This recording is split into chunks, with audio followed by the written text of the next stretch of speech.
Hey everyone, my name is Rahul and today I am going to teach you the IUPAC nomenclature of the elements having the atomic number greater than 100। तो उससे पहले देखते हैं कि आखिर क्या need थी, ये जो नोमेनक्लेचर दिया है IUPAC ने उसकी क्या नीड थी। तो उसके लिए ना एक कंट्रोवर्सी हो गई थी, वो समझते हैं।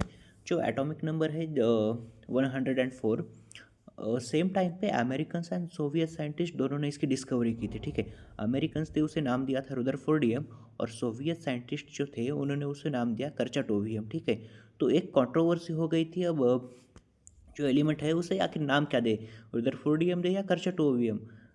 ऐसी कंट्रोवर्सी एक बार हो गई थी, फ्यूचर में ऐसी कंट्रोवर्सी ना हो इसलिए नॉमेनक्लेचर सिस्टम दिया गया था। ठीक है, जब आपके पास एक रिलायबल डाटा होता है कि आपने इस एलिमेंट की डिस्कवरी की है, तब जाके आप वो क्लेम कर सकते हैं एलिमेंट की डिस्कवरी के लिए। ठीक है, अब देखते हैं जो पहले क्या होता था कि जो नया एलिमेंट आप डिस्कवर करते हैं उसकी नेमिंग ट्रेडिशनली एक प्रिविलेज टू डिस्कवर की जाती थी और बाद में रेक्टिफाई किया जाता है IUPAC से, यानी कि जो व्यक्ति उसे डिस्कवर करेगा उसके सम्मान में उस एलिमेंट का नाम उसके नाम पे रखा जाता था। ठीक है, अब जो एलिमेंट होते हैं जिनका एटॉमिक नंबर हाई होता है वो अनस्टेबल होते हैं, उनका ब्रेकडाउन हो जाता है, तो ओनली माइन्यूट क्वांटिटी और फ्यू एटम्स आर ऑब्टेन। ठीक है, जब कुछ एटम मिले हैं तो उसमें डिस्कवरी की जो उसकी डिस्कवरी होती है, उसकी कैरेक्टराइजेशन होते हैं, सिंथेसिस होते हैं, ये करना लगभग नामुमकिन हो जाता है और कभी कभार ये कॉस्टली हो जाता है।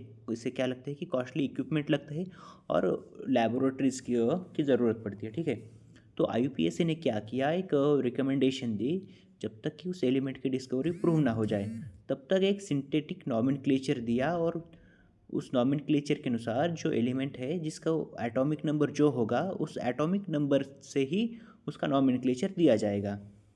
अब समझते हैं कि एटॉमिक नंबर से नॉमेनक्लेचर कैसे दिया जाएगा। ठीक है,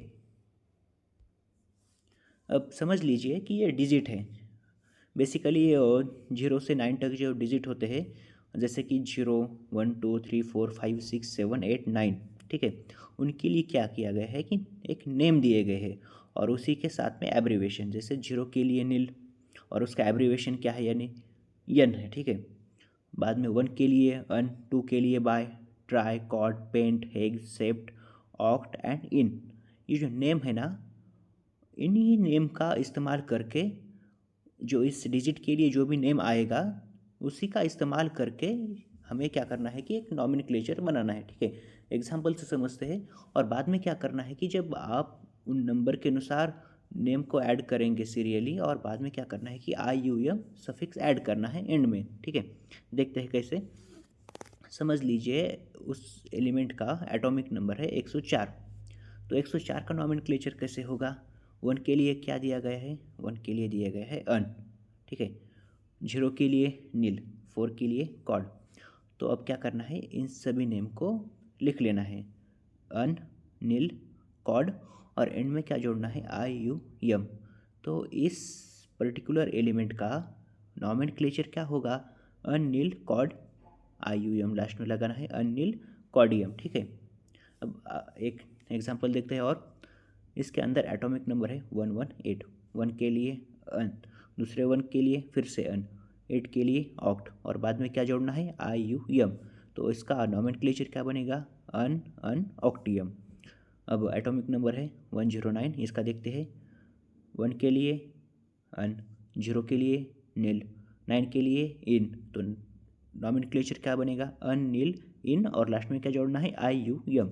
तो नॉमेनक्लेचर क्या बनेगा, अन, नील, इनियम। ठीक है, अब आपको क्या करना है, जो दिए गए एटॉमिक नंबर इनका जो नॉमेनक्लेचर होगा ना वो कमेंट में बताना है। ठीक है, और एक लास्ट ईयर क्वेश्चन है, 2022 में आया था ये, एटॉमिक नंबर 119, इसका एक IUPAC नेम क्या होगा उसके एटॉमिक नंबर के अनुसार, ये आपको कमेंट में बताना है। ठीक है, थैंक यू।